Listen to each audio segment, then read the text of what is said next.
Hello दोस्तों, स्वागत है आप सबका इस यूट्यूब चैनल में। आज हमारी दूसरी क्लास है। पहली क्लास में हमने सिलेबस को डिस्कस किया था। जिन्होंने पहली क्लास को नहीं देखा हो वो जाए और चैनल पे पहली क्लास को देख ले। पहली क्लास में हमने सिलेबस को डिस्कस किया था। उसको देखने से फ़ायदा ये होगा कि आप सिलेबस को अच्छे से लिख लीजिए, आप उसको नोट डाउन कर लीजिए, ताकि आपको ये पता हो जाए कि आपको कितना पढ़ना है और क्या क्या पढ़ना है। ठीक है, आज हमारी दूसरी क्लास है। आज की जो क्लास है वो है यूपी की भौगोलिक स्थिति।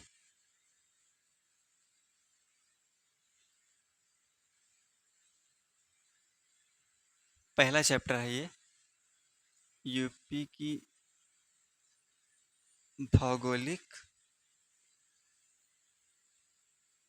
स्थिति एवं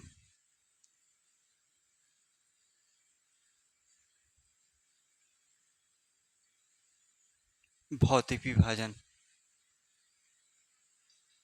ठीक, इसको हम दो पार्ट में पढ़ेंगे।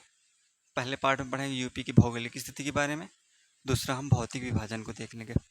ठीक है, अगर हम यूपी की भौगोलिक स्थिति की बात करें तो जैसे कि मान लीजिए अ,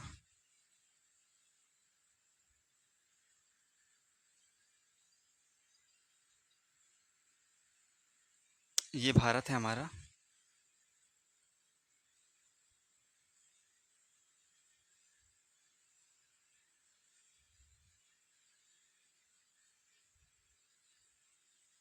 ठीक, तो अगर हम यूपी की बात करें तो यूपी कुछ ऐसे है। अगर हम यूपी की बात करें तो यूपी कुछ ऐसे है, मतलब ये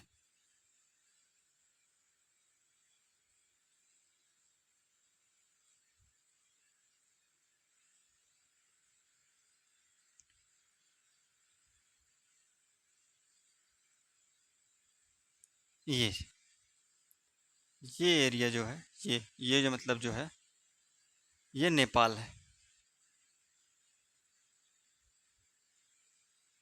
मतलब कि जो ये एरिया है आपका, ये नेपाल है। ठीक, अगर हम यूपी की बात करें तो उत्तर प्रदेश भारत के उत्तर मध्य में स्थित एक सीमांत राज्य है, जिसकी सीमा नेपाल से लगती है। ठीक है, नेक्स्ट अगर हम नेक्स्ट बात करें तो उत्तर प्रदेश, यूपी प्राचीनतम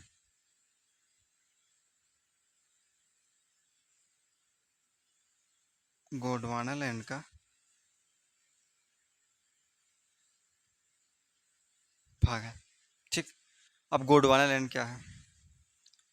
आज से करीब 25 करोड़ साल पहले पृथ्वी कुछ ऐसे थी। मतलब पृथ्वी पे चारों तरफ जल भरा हुआ था। चारों तरफ पृथ्वी पे जल भरा हुआ था,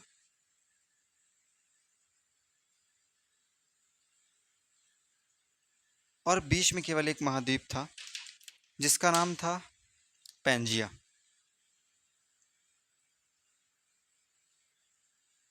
ठीक, ये जो जल था उसको बोला जाता था पैंथ लासा सागर। ठीक, और ये जो जो महाद्वीप था इसे पैंजिया बोला जाता था। पैंजिया करीब 20 करोड़ साल पहले पंजिया दो भागों में विभाजित होता है। ऐसे मान लीजिए ये जल है, पैंजिया ऐसे विभाजित होता है, ये दो भागों में। ये वाला क्षेत्र अंगारा लैंड कहलाया,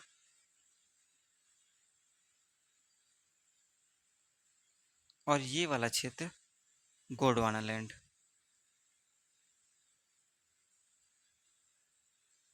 ठीक, यही वाला क्षेत्र हमारा उत्तर प्रदेश है। ठीक है। अगर हम इसके वर्तमान स्वरूप की बात करें, उत्तर प्रदेश को जो है वर्तमान स्वरूप आज हम देखते हैं, तो ये वर्तमान स्वरूप सॉरी 9 नवंबर सन 2000 को अस्तित्व में आया। कब? 9 नवंबर सन 2000 को अस्तित्व में आया, जब उत्तराखंड राज्य उत्तर प्रदेश से काटकर बनाया गया। ठीक है। अगर उत्तर प्रदेश के हम दक्षिणी पठारी प्रदेश की बात करें, उत्तर प्रदेश के दक्षिणी पठारी प्रदेश की बात करें, तो ये दक्षिणी प्रायद्वीपीय भारत का ही हिस्सा है, जिसका निर्माण विंध्यन क्रम की चट्टानों से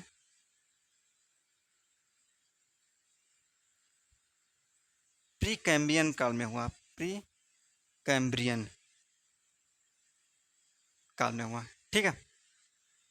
अब हम बात कर लेते हैं इसके अक्षांशीय एवं देशांतरी विस्तार के बारे में। अक्षांशीय विस्तार क्या है? ये देखिए, पृथ्वी है, ये 0 डिग्री है। ठीक। इसके समानांतर जो हम रेखा खींचते हैं, ये जो खींची जाती है, ये अक्षांश रेखा कहलाती है। और ये वाली रेखा जो 0 डिग्री लैंगिट्यूड होती है, ये वाली रेखा, ये देशांतर रेखा कहलाती है। ठीक। तो समझिएगा इसको, 0 डिग्री के उत्तर में है तो ये उत्तरी भाग, और ये 0 डिग्री देशांतर के जो पूर्व में है तो ये पूर्वी भाग। हमारा जो भारत है यहाँ पे अवस्थित है। ठीक है। और यूपी यहाँ पे, तो जाहिर सी बात है हमारा जो यूपी होगा उसका देशांतर पूर्वी होगा और अक्षांश उत्तरी होगा। ठीक। तो उत्तर प्रदेश की अगर अक्षांशीय बात करें, उत्तर प्रदेश की अक्षांशीय स्थिति, तो ये 23 डिग्री 52 मिनट उत्तरी से 31 डिग्री 28 मिनट उत्तरी है। ठीक। अगर हम इसकी देशांतर की बात करें,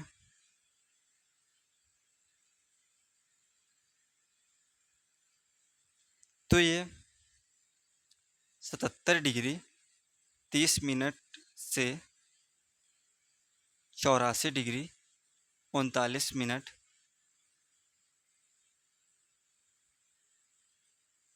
पूर्वी देशांतर के मध्य स्थित है। ठीक है। अब आप इतना लिख लीजिए, लिखिए, उत्तर प्रदेश भारत के उत्तर मध्य में स्थित एक सीमांत राज्य है, जिसकी सीमा नेपाल से लगती है। पहला पॉइंट। दूसरा पॉइंट लिख लीजिए, उत्तर प्रदेश प्राचीनतम गोंडवाना लैंड का भाग है। ठीक। तीसरा पॉइंट लिख लीजिए, उत्तर प्रदेश का दक्षिणी पठारी प्रदेश विंध्यन क्रम की चट्टानों से निर्मित है, प्री कैम्ब्रियन युग में। ठीक है। अगला पॉइंट लिख लीजिए, उत्तर प्रदेश का अक्षांशीय विस्तार 23 डिग्री 52 मिनट से लेकर 31 डिग्री 28 मिनट उत्तरी है। और अगर हम देशांतरी विस्तार की बात करें तो 77 डिग्री 30 मिनट से 84 डिग्री 39 मिनट पूर्वी देशांतर है। ठीक है। इतनी बात हो गई।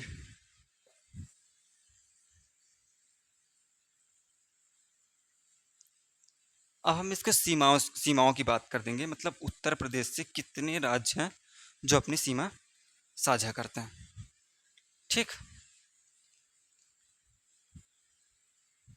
आप अच्छे से वीडियो को पॉज करके खूब अच्छे से नोट्स बना लीजिए। ठीक है। अगर हम सीमाओं की बात करें, उत्तर प्रदेश की सीमाओं की बात करें कि कितने राज्य हैं जो उत्तर प्रदेश से अपनी सीमा साझा करते हैं, तो ये है हमारा यूपी, ये है यूपी,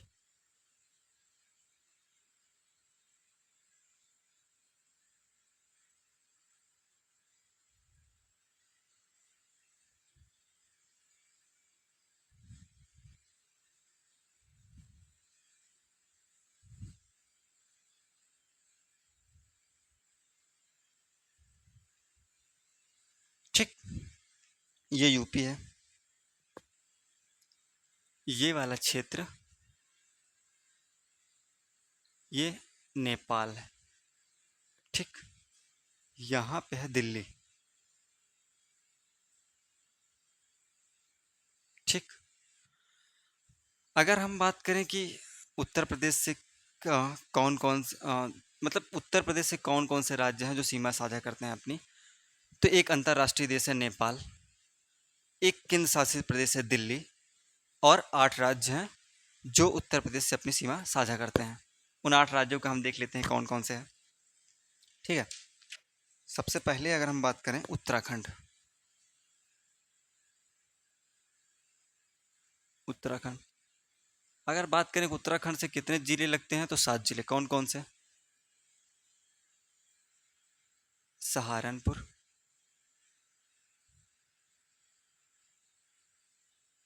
मुजफ्फरनगर, बिजनौर, मुरादाबाद, रामपुर, बरेली,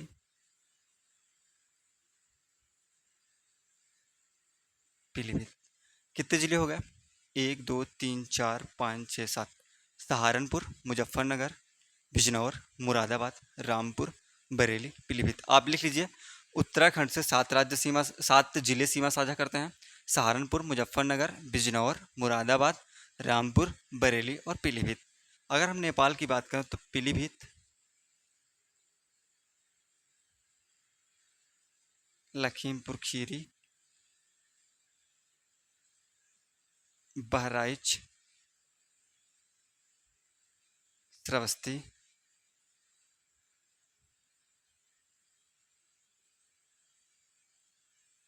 बलरामपुर,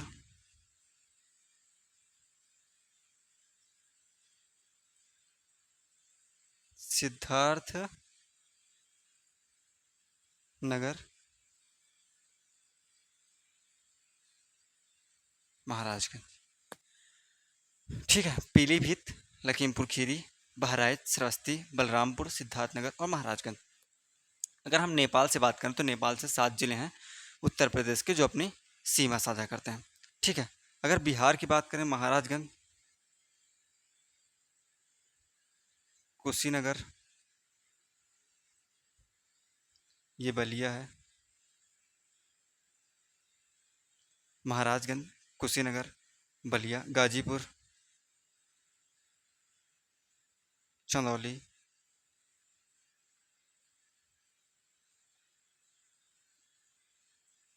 सोनभद्र। महाराजगंज, कुशीनगर, देवरिया, ये बिहार से सीमा साझा करते हैं। बिहार। कितने जिले? तो 7। ठीक। कौन कौन से? महाराजगंज, कुशीनगर, देवरिया, बलिया, गाजीपुर, चंदौली और सोनभद्र। नेपाल से 7। कौन कौन से? पीलीभीत, लखीमपुर खीरी, बहराइच, श्रावस्ती, बलरामपुर, सिद्धार्थनगर और महाराजगंज। ठीक है। उत्तराखंड से 7 हमने बता दिया है। अगर हम बात करें हिमाचल प्रदेश की,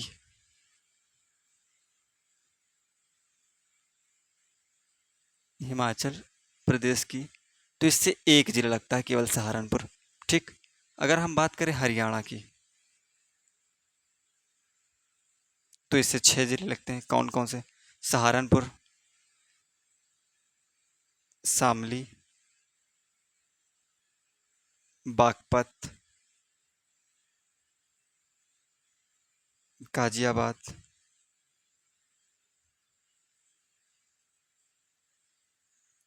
गौतम बुद्ध नगर,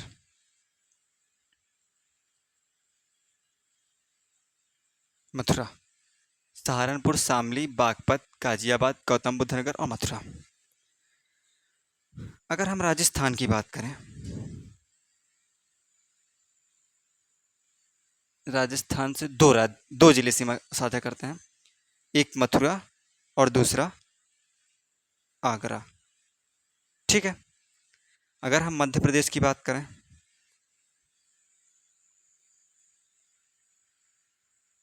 मध्य प्रदेश की बात करें तो 11 जिले साझा करते हैं सीमा उत्तर प्रदेश की। मध्य प्रदेश राजस्थान से 2। कौन कौन से? आगरा, इटावा, जालौन, झांसी,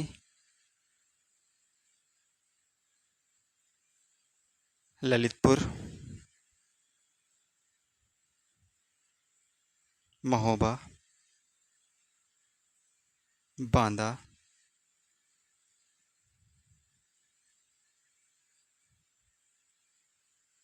चित्रकूट, प्रयागराज, मिर्जापुर। ठीक है, कितने हो गए? 1 2 3 4 5 6 7 8 9 10 11। ठीक। तो मध्य प्रदेश से टोटल 11 जिले सीमा साझा करते हैं। उसके बाद बात करें हम छत्तीसगढ़ की। छत्तीसगढ़। ठीक। अगर ये ना दिख रहा हो तो आप लिख लीजिए छत्तीसगढ़ है, यह है झारखंड। ठीक। कितने राज्य हो गए? उत्तराखंड 1, हिमाचल प्रदेश 2, हरियाणा 3, राजस्थान 4, मध्य प्रदेश 5, छत्तीसगढ़ 6 और झारखंड 7 और बिहार 8। टोटल 8 राज्य हैं जो उत्तर प्रदेश से अपनी सीमा साझा करते हैं। ठीक है, हमने देख लिए कि कौन कौन से राज्य से उत्तर प्रदेश के कौन कौन से ज़िले लगते हैं। अगर हम दिल्ली की बात करें तो 2 ज़िले लगते हैं इससे। एक गाजियाबाद, ना दिख रहा हो तो हम बोल दे रहे हैं, एक गाजियाबाद, दूसरा गौतम बुद्ध नगर।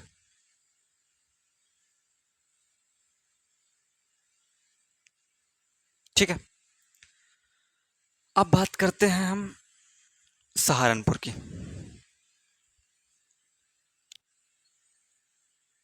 सहारनपुर 3 राज्यों से अपनी सीमा साझा करता है। कौन कौन?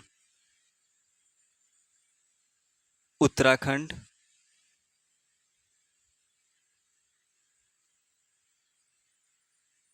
उत्तराखंड से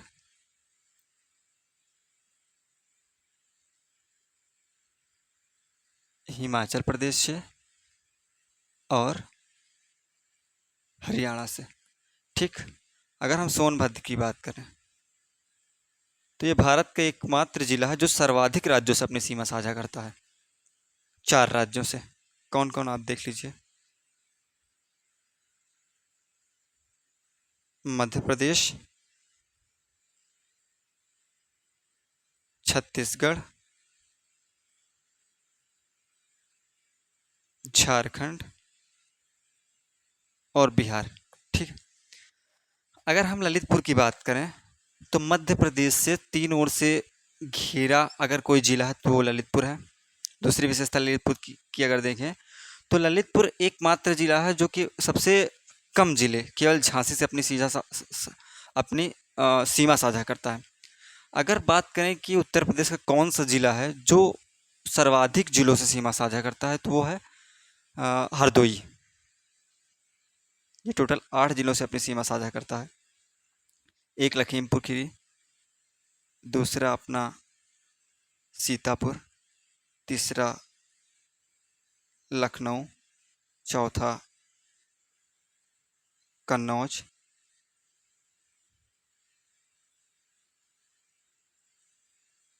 कानपुर नगर, उन्नाव, फर्रुखाबाद,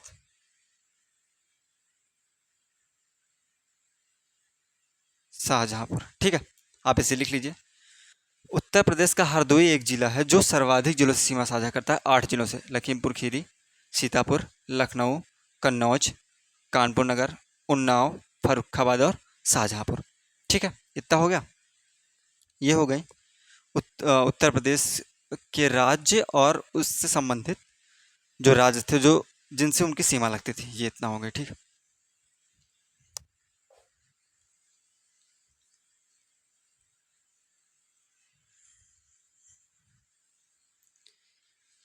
आप अच्छे से लिख लीजिए। मैंने सब लिखा दिया, आप वीडियो को पॉज करके अच्छे से लिख लीजिए पूरा हर एक चीज़।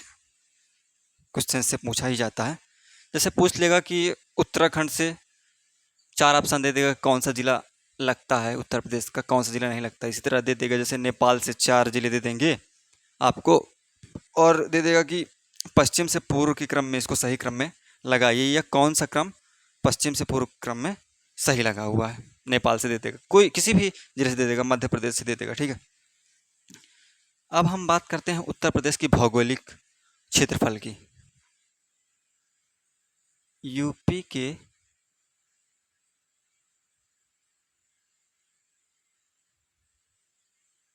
भौगोलिक क्षेत्रफल की बात करें अगर, तो इसका टोटल भौगोलिक क्षेत्रफल है 2,40,928 वर्ग किलोमीटर, जो कि भारत के लगभग 7.33% क्षेत्र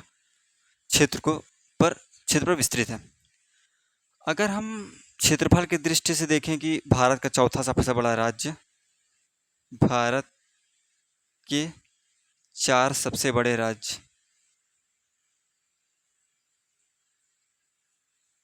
पहला राजस्थान, दूसरा मध्य प्रदेश, सबसे बड़े राज्य क्षेत्रफल की दृष्टि से। तीसरा अगर हम बात करें तो महाराष्ट्र, चौथा अगर हम बात करें तो अपना यूपी, ठीक है। अगर हम देखें यूपी का सबसे उत्तरी जिला कौन सा होगा? सहारनपुर। सबसे दक्षिणी जिला की बात करें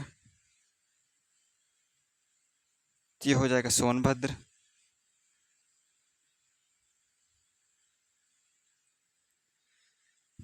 सबसे पूर्वी जिले की बात करें तो ये हो जाएगा बलिया। सबसे पश्चिमी जिले की अगर हम बात करें तो ये हो जाएगा सहारनपुर, नहीं नहीं शामली। पश्चिमी जिले की बात करें तो हो जाएगा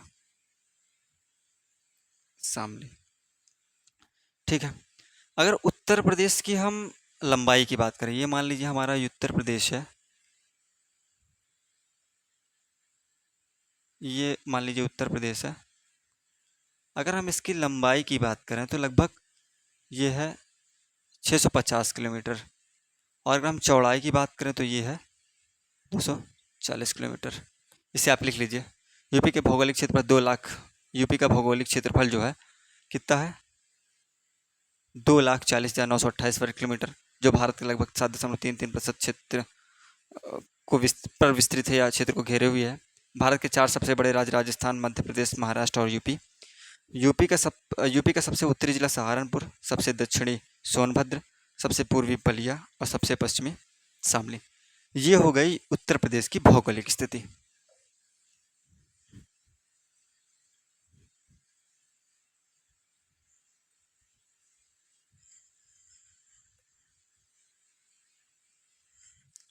अब हम बात कर लेते हैं उत्तर प्रदेश का भौतिक विभाजन।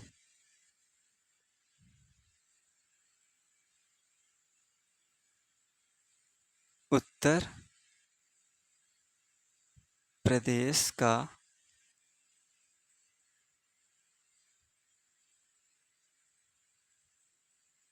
भौतिक विभाजन। एक चीज छूट रहा है, दिल्ली एनसीआर में कितने क्षेत्र आते हैं? जैसे पूछ लेगा दिल्ली एनसीआर में कितने क्षेत्र, मतलब राष्ट्रीय राजधानी क्षेत्र में कितने जिले शामिल हैं, तो उसमें 6 जिले शामिल हैं। मैं आपको लिखवा दे रहा हूँ: शामली, बागपत,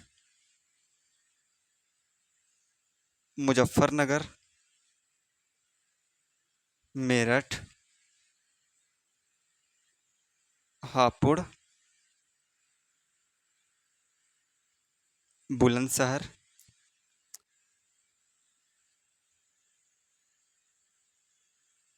गौतम बुद्ध नगर और गाजियाबाद।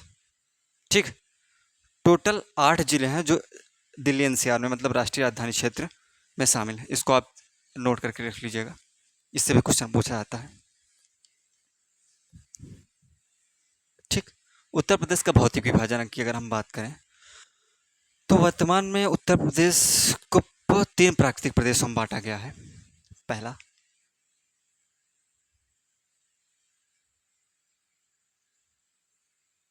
भाबर एवं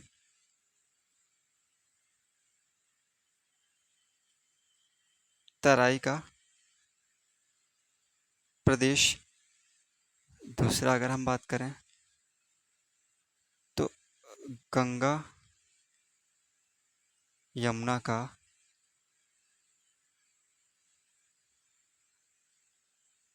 मैदानी प्रदेश। तीसरा अगर हम बात करें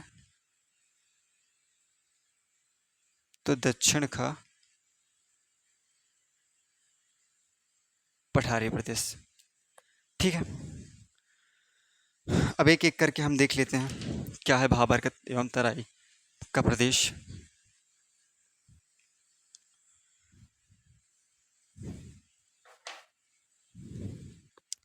अच्छे से आप नोट्स बना के रख लीजिए। जितनी बार मैं मैप का यूज कर रहा हूँ उतनी बार आप मैप बनाइए। मैप बनाने से ये फ़ायदा हमें होता है कि हमें चीज़ें बहुत अच्छे से याद हो जाती हैं। जैसे हम अभी सहारनपुर वगैरह पढ़ रहे हैं, अगर हम शाकंभरी देवी मेला हम देखेंगे सहारनपुर में लगता है, तो वो हमें मैप वाइज याद रहेगा। वो हमें बहुत फ़ायदेमंद होता है जो मैप से हम चीज़ों को पढ़ते हैं। ये मान लीजिए हमारा यूपी है,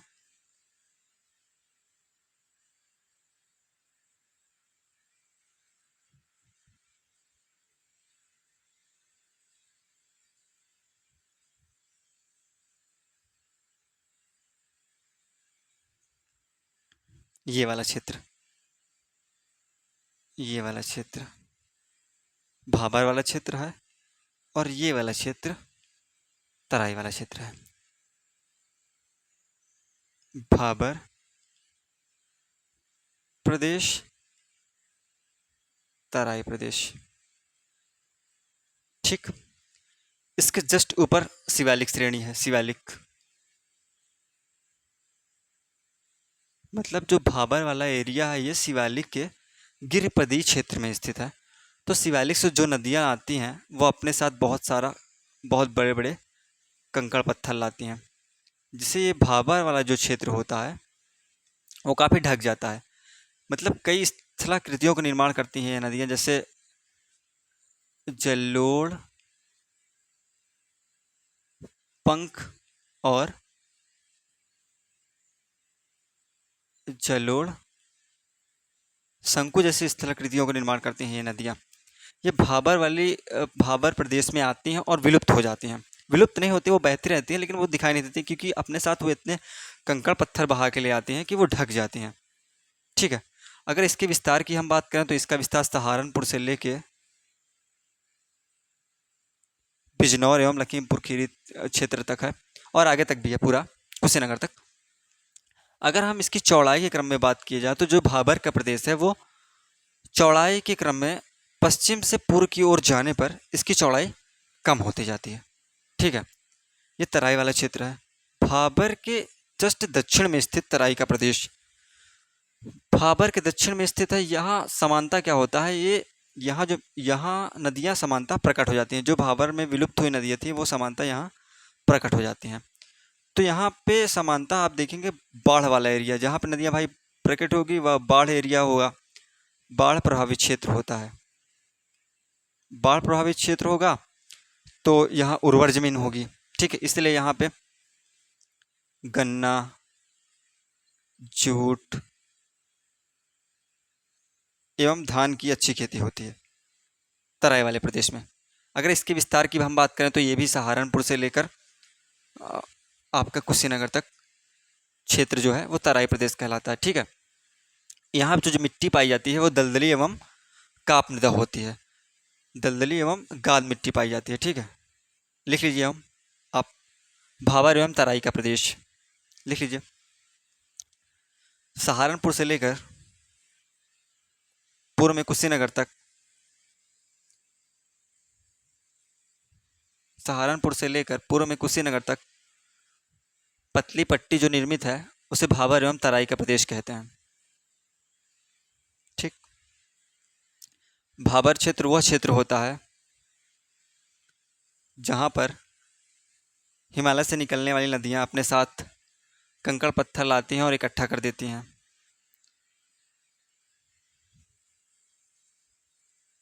जिससे यहाँ पर नदी दिखना बंद हो जाती है, मतलब विलुप्त हो जाती हैं नदियाँ। भाबर का क्षेत्र कहलाता है। जब नदियाँ भाबर के क्षेत्र में आती हैं तो वो कई स्थलाकृतियों का निर्माण करती हैं, जैसे जलोढ़ पंख और जलोढ़ शंकु। ठीक है। अगर हम भाबर प्रदेश की चौड़ाई की बात करें, चौड़ाई के क्रम में, तो पश्चिम से पूर्व की तरफ बढ़ने पर भाबर क्षेत्र की चौड़ाई कम होती जाती है। ठीक है। अब बात करते हैं तराई प्रदेश की। ठीक। भाबर के दक्षिण में स्थित दलदली एवं गाद मिट्टी वाला क्षेत्र तराई प्रदेश कहलाता है। यहाँ सामान्यतः नदियाँ प्रकट हो जाती हैं, जिससे यह क्षेत्र बाढ़ प्रभावित हो जाता है। ठीक है। बाढ़ प्रभावित क्षेत्र होने के कारण यहाँ की मिट्टी उपजाऊ हो जाती है, जिससे यहाँ पर उपजाऊ मिट्टी हो जाती है। ठीक है। जिससे यहाँ पर गन्ना, जूट और धान की अच्छी पैदावार होती है। ये हो गया तराई का प्रदेश, भाबर एवं तराई का प्रदेश।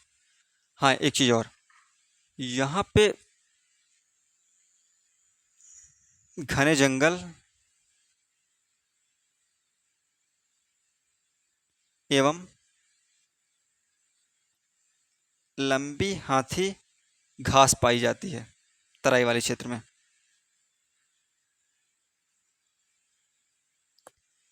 इसका विस्तार पश्चिम में सहारनपुर से लेकर पूर्व में कुशीनगर तक है। यह हो गया भाबर एवं तराई का प्रदेश। ठीक है।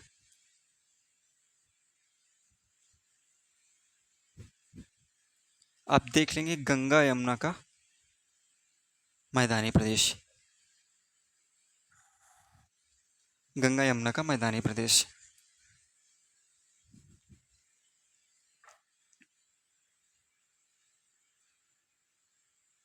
गंगा यमुना का मैदानी प्रदेश। तो इसको 3 उपविभागों में बांटा गया है। कौन कौन से देख लीजिए। पहला, ऊपरी गंगा यमुना का मैदानी प्रदेश का मैदानी प्रदेश। ऊपरी गंगा यमुना का मैदानी प्रदेश लगभग 500 किलोमीटर लंबा तथा 80 किलोमीटर चौड़ा जो पट्टी पाई जाती है वो ऊपरी गंगा यमुना का मैदानी प्रदेश है।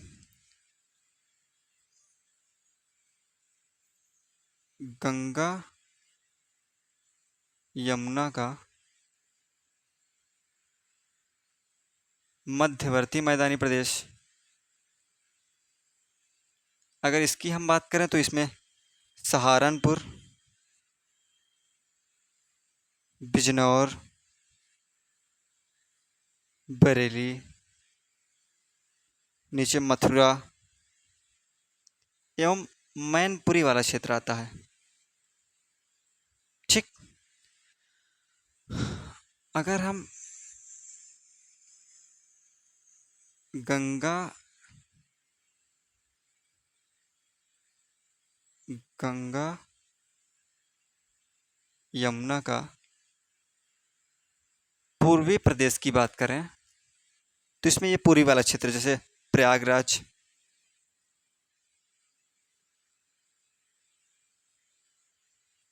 जौनपुर, वाराणसी,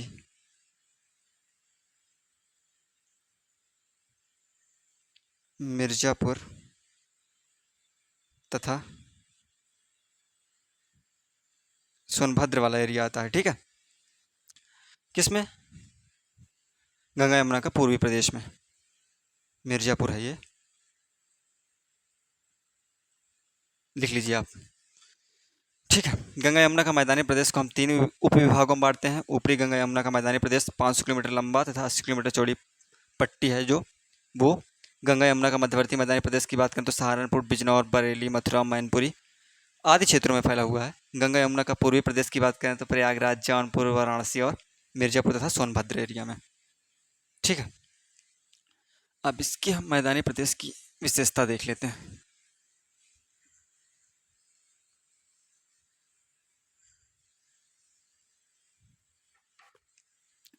ये जो गंगा यमुना का मैदानी जो विस्तृत मैदानी क्षेत्र है गंगा यमुना का, जो गंगा यमुना का विस्तृत मैदानी क्षेत्र है,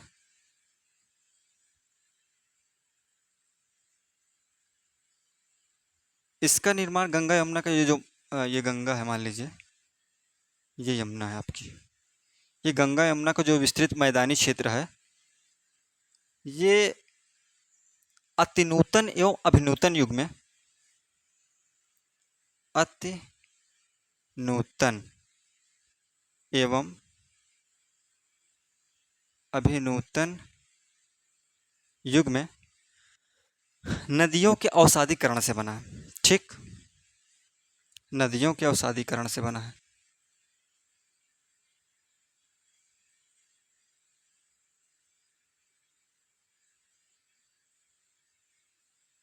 गंगा यमुना का जो विस्तृत मैदानी प्रदेश है। ठीक है। अगर इसकी हम मिट्टी की बात करें तो यहाँ पे कॉप मृदा पाई जाती है। जो मैदानी क्षेत्र है वो काप मृदा, कीचड़ युक्त, गाद युक्त मृदा होती है, बहुत ही उपजाऊ मृदा होती है। ठीक है। कीचड़ युक्त, काप मृदा, गाद मृदा एवं दलदली मृदा होती है। नहीं नहीं, दलदली मृदा तो तराई वाले क्षेत्र में होती है। काप मृदा, कीचड़ युक्त, गाद मृदा, हाँ दलदली मृदा भी होगी भाई, क्योंकि नदियां बहती हैं तो दलदली होगी, दलदली मृदा होती है। ठीक है। अगर हम उत्तर प्रदेश का जो मैदान है उसकी मिट्टियों की बात करें तो उसकी मिट्टियों को हम दो भाग में बांट सकते हैं। आप खादर जानते हो, जैसे ये मान लीजिए ये नदी है, ये कोई नदी है, मान लीजिए ये गंगा नदी है, गंगा। ठीक, ये गंगा नदी है। तो ये वाला एरिया, ये वाला मतलब निचली नवीन जलोढ़ मृदा वाला जो क्षेत्र है वो खादर मृदा कहलाती है, खादर। और ये वाला एरिया ऊपरी ऊपरी पुरानी जलोढ़ मृदा जो होती है वो बांगर मृदा कहलाती है। मतलब जहाँ हर वर्ष, मतलब प्रतिवर्ष नदियाँ आप अपना बाढ़ ले आती हैं, उसमें अपना गाद वगैरह लाती हैं, वो खादर मृदा होती है। और जो पुरानी जलोढ़ मृदा है जहाँ पे कभी बाढ़ आई थी अब नहीं आती, वो वाला एरिया बांगर मृदा कहलाती है। ठीक है। तो गंगा यमुना के मैदानी प्रदेश की जो मिट्टियाँ हैं उसको हम दो भागों में बांट सकते हैं, एक खादर मृदा में और एक बांगर मृदा में। ये गंगा यमुना का मैदानी प्रदेश समाप्त हुआ। अब देख लेते हैं दक्षिण का पठारी प्रदेश।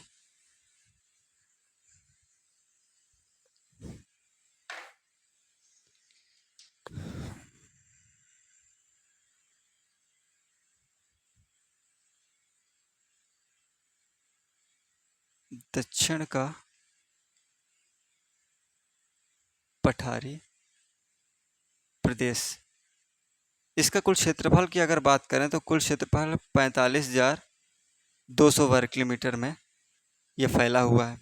ठीक, आप इसको लिखते जाइएगा। दक्षिण का पठारी प्रदेश कुल 45,200 वर्ग किलोमीटर में क्षेत्र में फैला हुआ है। इसका जो ये जो दक्षिण पठारी प्रदेश है ये दक्षिणी भारतीय प्रायद्वीप का उत्तरी भाग है। दक्षिणी पठारी प्रदेश, दक्षिणी पठारी प्रदेश, दक्षिणी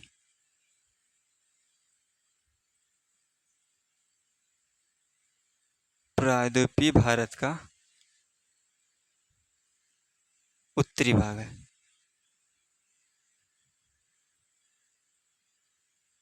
ठीक है। दक्षिणी पठारी प्रदेश का जो दक्षिणी पठारी प्रदेश दक्षिणी प्रायद्वीपीय भारत का उत्तरी भाग है। दक्षिणी पठारी प्रदेश की अगर हम पहाड़ियों की बात करें, दक्षिणी पठारी क्षेत्र की औसत ऊंचाई की बात करें, औसत ऊंचाई तो लगभग 300 से 500 मीटर है। 500 मीटर है। लेकिन कुछ पहाड़ियां हैं जो 600 मीटर की हैं, जैसे सोनाकर मिर्ज़ापुर में है और कैमूर ये आपकी सोनभद्र में है। ठीक। दक्षिण पठारी प्रदेश का जो निर्माण है वो विंध्यन क्रम की नीच चट्टानों से हुआ है। नीच चट्टानों से निर्मित है। दक्षिण पठारी प्रदेश का जो निर्माण हुआ है वो विंध्यन क्रम की नीच चट्टानों से निर्मित है। कब निर्मित हुआ है? प्री कैम्ब्रियन युग में। कैम्ब्रियन कैम्ब्रियन इसको देख लीजिएगा, शायद गलत लिखा हो। कैम्ब्रियन युग में, ठीक है। इसका निर्माण हुआ है विंध्यन क्रम की नीच चट्टानों से दक्षिण के पठारी प्रदेश का। चूँकि दक्षिण के पठारी प्रदेश में वर्षा कम होती है, इसलिए यहाँ पे कटीली झाड़ियाँ एवं छोटी छोटी वनस्पतियाँ पाई जाती हैं। दक्षिण के पठारी प्रदेश में, दक्षिण के जो पठारी प्रदेश है, इसी पठारी प्रदेश में बुंदेलखंड और बघेलखंड का क्षेत्र सम्मिलित है। और बघेलखंड का क्षेत्र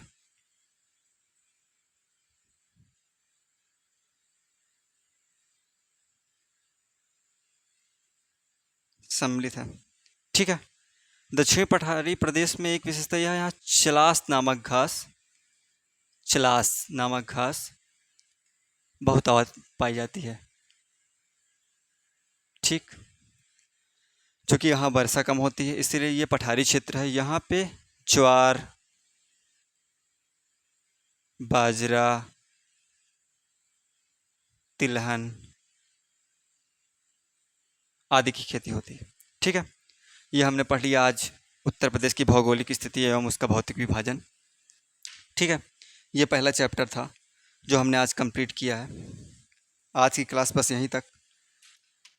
जो नेक्स्ट क्लास होगी वो उत्तर प्रदेश की जलवायु संबंधित होगी।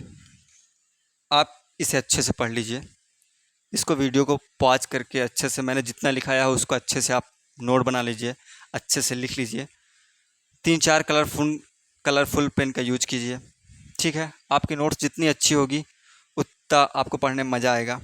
और एक बात हमेशा याद रखिएगा कि रिवीजन मस्ट है। आप बार बार चीज़ों को रिवाइज कीजिए।